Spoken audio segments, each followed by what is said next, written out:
Clinton DeBarcz from the Bruce Company is here taking your calls at 270-9933. That's a funny looking plant. Isn't that a cute little flower? It's got a good name, balloon flower. They start out like this, and then they open up and have a real pretty big flower, great big flower. It's sensational blue. It is a perennial, yeah.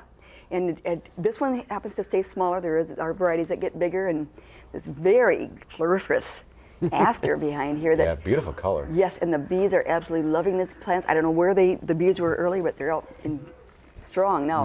And this is a green spice. It's a heuchera, coral bell, and that is what you grow it for, that lovely foliage combination. And of course, pansies. I love pansies. Who doesn't love pansies? Yes. It's a good time of year to have them out. It is, because they'll tolerate cool weather.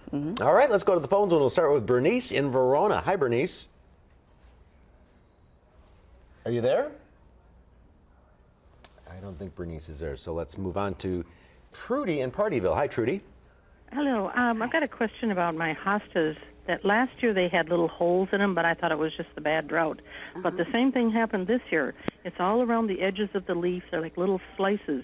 I was wondering what kind of a pest is eating my hostas. Well, I'm seeing a lot of hostas that are looking really pretty bad because of slugs. And the problem is those insects, they feed at night, so you don't see them. You just see the missing parts of the leaves. But you can put down a dry granular product. Sluggetta, it works against both. Sluggetta? Sluggetta. It gets the slugs. I guess it's supposed to be a cute name, yeah.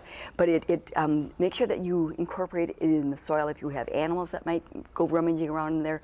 But otherwise, you can just lay it on the surface and water it in, and then it works when they come out to feed at night. All right, Sluggetta. Gary in Madison, go ahead with your question. Yes, my question is on hollyhocks. I have beds of hollyhocks, my neighbors do, and all of a sudden this year there's hardly any flowers on them. And Okay, you have leaves but no flowers? no plants. Oh, no plants. Okay. Well, you know that hollyhocks are biennial, so that means that the first year Correct. you get a rosette of leaves, and the second year you get the flower stalks. Now, it would be odd, well, after last summer's drought and then this summer all this heavy rain, things may have gotten interrupted. So if you don't see any of the rosettes of leaves, then you'll have to buy new plants, because perhaps that just, maybe they started to sprout and they rotted, or it's difficult to say. So wait till next year? Unless if he sees rosettes of plants right now, then he'll have flowers next year. All right, Chris in Janesville. Hi, Chris. Hi. Hi. Yeah, I was wondering, my lilac bushes are getting just a little too overgrown. Is this a good time of the year? Is it safe to trim them back? Well, if they're really too big, you can prune them back, but you're going to be cutting off flowers by doing it now. The flowers have set for next year on lilacs. When is a good time to do that? Usually you do it right after they get done flowering, and then, because then there's a 2-week period, and then they start to set on the flower buds for the following season. Really, 2 weeks later they start? After they get done flowering, then prune them right away. All right. Yeah. Renee in Madison. Hi, Renee. Hi. Hi. Go ahead. What's your question? Oh, I have a hummingbird bush out in the front yard, and it's really big and it's long, and I want to know if I can trim it back. Okay, I'm not sure what a hummingbird bush is. Well, Do you it know? has really, well, it attracts hummingbirds, Okay.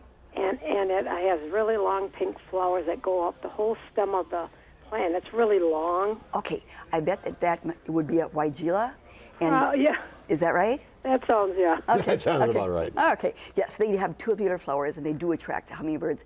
And if you want to prune that back, again, you're going to be cutting off some flowers. But a lot of those Weigela, fortunately, they bloom on both old and new wood. So if it's just too big, prune it back, and then you'll probably still have some flowers lower down on the plant. You know, we're talking, it's cool, but there's still plenty of summer left. Oh, we've got. Plenty warm weather. This is a wonderful time. I mean, you're going to be planting bulbs, and you can get outside and prune and get all those weeds out of your garden. A little rain helped. Yes, thank goodness. All right, if you're on the line, stay there. Linda will talk to you off the air. We'll see you next Monday, Right. and we'll be right back with a final check of your forecast.